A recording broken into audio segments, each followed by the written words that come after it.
Dan ini adalah kisah nazar Abu Nawas yang tak masuk akal. Seorang saudagar kaya telah bertahun-tahun berumah tangga namun tak kunjung punya momongan. Allah belum menakdirkan dirinya punya anak. "Hai istriku, sebaiknya kita bernazar kepada Allah," kata saudagar itu kepada istrinya, suatu ketika. "Jika kita diberi anak laki-laki, aku akan memotong kambing yang besar dan lebar tanduknya sejengkal. Kemudian dagingnya kita sedekahkan kepada fakir miskin." Nazar itu ternyata cespleng. Istrinya pun hamil dan melahirkan bayi yang sehat. Kemudian sang saudagar menyuruh beberapa orang untuk mencari kambing besar bertanduk selebar jengkal, dengan pesan, "Beli saja kambing itu berapapun harganya, tidak usah ditawar lagi." Ternyata usaha itu gagal total, sulit memperoleh kambing dengan lebar tanduk sejengkal, yang ada paling-paling selebar 3-4 jari. Akibatnya saudagar itu susah, tidur pun tidak nyenyak, terpikir olehnya untuk mengganti nazarnya itu dengan 10 ekor kambing sekaligus. Yang penting kan kambing, bukan binatang lain. Namun rencana itu akan dikonsultasikan dulu dengan beberapa orang penghulu di negeri itu. Ketika sampai di rumah seorang penghulu ternyata rumah itu sedang digunakan sebagai tempat pertemuan para penghulu seluruh negeri. "Apa maksud kedatangan Anda kemari?" tanya penghulu yang tertua. "Ya Tuan Kadi," jawab saudagar itu, "hamba mempunyai nazar yang sulit dipecahkan." Lalu ia menguratakan kendala yang dihadapi dan rencana penggantiannya. Ternyata para kadi itu tidak berani memberikan rekomendasi untuk mengganti nazar. Mereka bahkan menyuruh saudagar itu untuk terus mencari kambing bertanduk sejengkal dimanapun dan kemanapun, sesuai dengan nazar semula. "Kami semua tidak berani menyuruh menggantinya dengan yang lain-lain," ujar mereka. Kenyataan itu semakin bertambah berat beban saudagar itu. Ia pun mohon diri pulang ke rumah. Mulailah ia berpikir untuk ke Baghdad menghadap Sultan Harun al-Rasyid, raja yang adil, arif dan bijaksana. Maka niat itu pun ia wujudkan. Sesampai di sana kebetulan Baginda sedang duduk di balairung bersama beberapa orang menteri. "Hai anak muda, engkau berasal dari mana?" tanya Baginda setelah melihat kedatangan saudagar muda ini. "Ya Tuanku Syah Alam," jawab sang saudagar. "Ampun beribu ampun, adapun Patik ini berasal dari negeri Kopiah. Apa maksudmu datang kemari? Ingin berdagang?" tanya Baginda Sultan. "Ya Tuanku, Patik datang kemari ingin mengadukan nasib hamba ke bawah duli yang di pertuan," jawab si saudagar. "Katakan maksudmu, supaya bisa ku dengar," titah Baginda Sultan. Maka diceritakanlah perihal nazar itu sampai kepada keputusan para penghulu negeri Kopiah dan niatnya menemui Baginda Sultan di Baghdad. "Selanjutnya hamba mohon petua dan nasihat Baginda agar hamba dapat melepas nazar hamba itu dengan sempurna," tutur saudagar itu dengan nada mengiba. "Baikkah," kata Baginda, "datanglah besok pagi, insya Allah aku dapat memberi jalan keluar." Saudagar itu pun mohon pamit dengan hati berbunga-bunga kembali ke penginapannya. Alkisah, Sultan pun bingung memikirkan nazar saudagar itu. Sepanjang siang dan malam ia tidak dapat memicingkan matanya. Dengan apa nazar itu akan dibayar bila kambing bertanduk sejengkal tidak didapat juga, diganti dengan yang lain, haram hukumnya. Malam harinya beliau mengumpulkan para kadi dan alim ulama di istananya. Kepada mereka beliau menyatakan keresahan hatinya sehubungan dengan nazar saudagar dari Kopiah itu.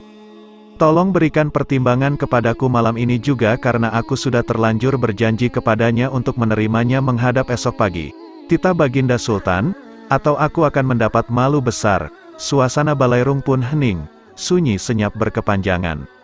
Mereka termenung dan terpekur memikirkan titah sultannya, namun tidak juga ditemukan jalan keluarnya.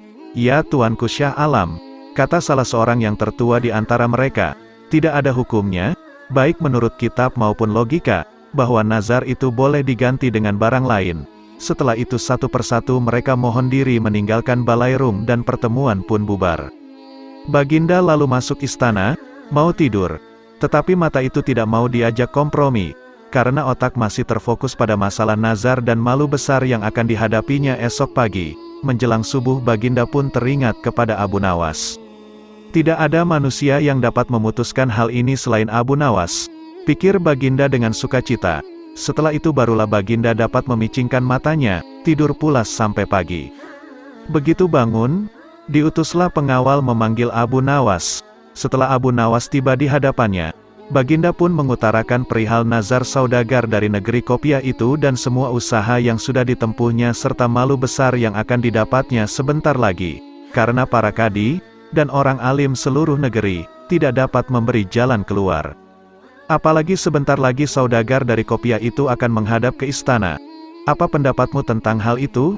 Tanya Baginda Sultan dengan sorot mata ingin tahu jawaban Abu Nawas. Ya Tuanku Syah Alam, jawab Abu Nawas ringan. Janganlah tuanku bersusah hati. Jika tuanku percaya insya Allah hamba dapat menyelesaikan perkara ini. Tak berapa lama kemudian Balairung pun dipenuhi orang-orang yang ingin tahu keputusan Baginda Sultan tentang nazar saudagar dari negeri Kopiah itu. Baginda memanggil saudagar tersebut dan memerintahkan Abu Nawas memecahkan masalah itu.